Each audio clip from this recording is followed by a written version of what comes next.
I'm Dan Samsa and I'm a composer, sound artist and performer as well. Hello, I'm Carmel. I'm originally from Leeds, based in Manchester, and I wrote the track Enter Vivian for the Refractions project. I'm NikNak. I am from London originally, based in Leeds, and I am one of the artists on the Glass Refractions project. So my name is Felix Taylor. I am a composer and artist, originally from South London.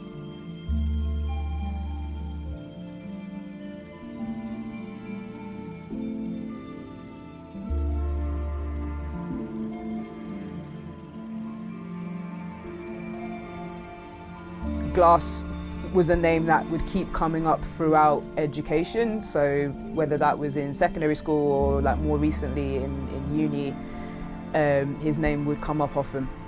Just realising how much work Glass has amassed over his incredible career is so inspiring. And you know, obviously you knew that he composed a hell of a lot of music, but when you actually get into it, because of the way this project has been designed, you know, it was about celebrating his birthday really, and his prolific career as a composer. I think I remember hearing Koyana Scott's when I was a teenager, and that opening, or not opening, but like the bass voices doing the like main Koyana Scotsy bit. I remember hearing that and being like, wow, that's cool.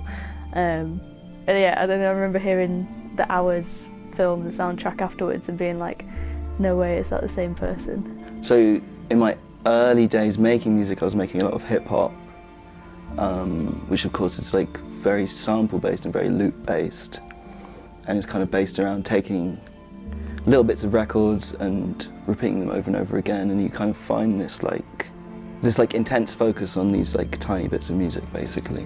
There was like a resonance between that and Philip Glass's music. When I was selected to take part in this project, that was like, wait, let me read the email again.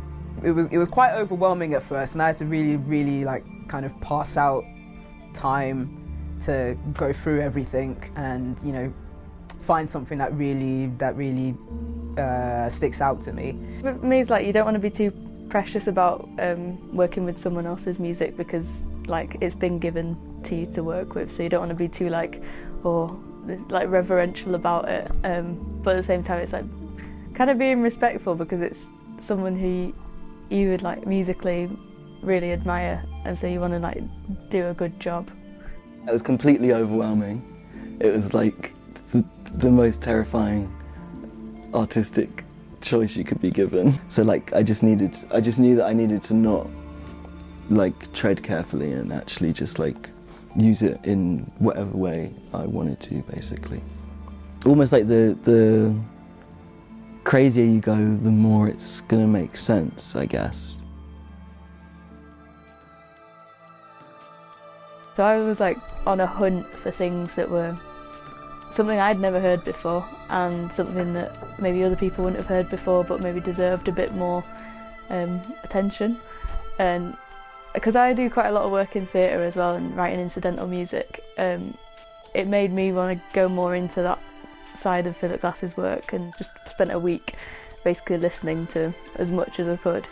And that was, as soon as I heard it, it just stuck out. Like it was so clean and simple and like really understated, and the simple and petiteness of it like resonated with me.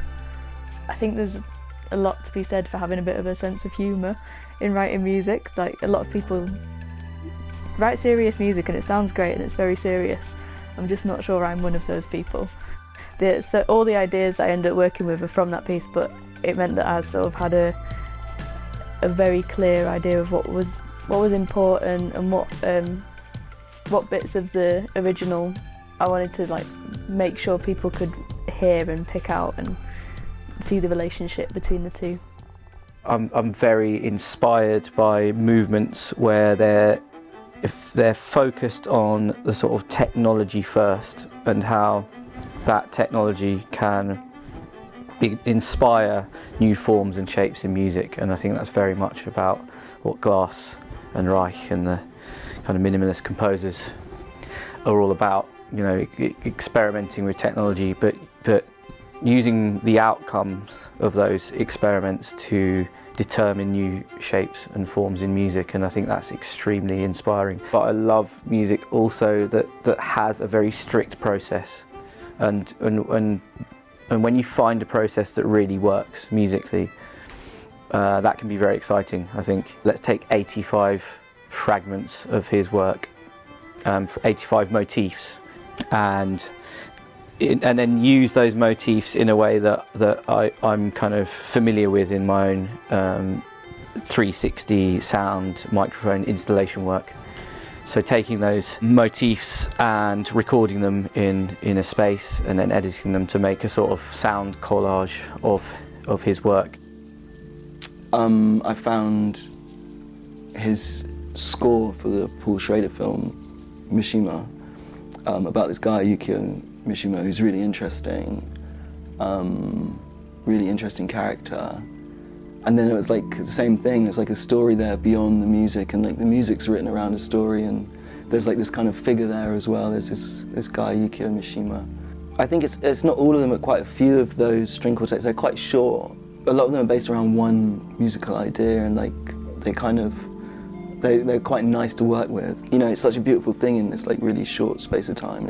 It like goes to a lot of places in a very short space of time. So Shiosai is a book by Yukio Mishima.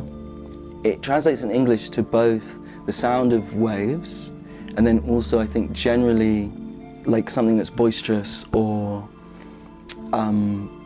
kind of rough or violent, I think, in ways. So that kind of, again, it all just all started connecting. And I think in the piece, you know, it like there's a point where it like opens out and you get this like wash, and it all becomes quite boisterous and loud and in your face. I'm not tied to like a specific genre. You know, when there's an idea in my head, I just make it, and then that's it. Immediately after listening to it, I was like, oh no, I'm nodding my head now, like, okay, there is a clear beat and there's elements to the track that I could chop up and arrange and restructure and do something with. And that was like, I got most excited about Metamorphosis to play around with. I don't know what it is. There's something that I will just hear and go, that's nice, I want to emphasize that. If it's not already emphasized, I want to emphasize it. Like, what can I do, especially when it comes to sampling and stuff, like how, you know, the original recordings like this, what can I do to help push it up for the next person to hear my version of it. I basically wanted to emulate a drummer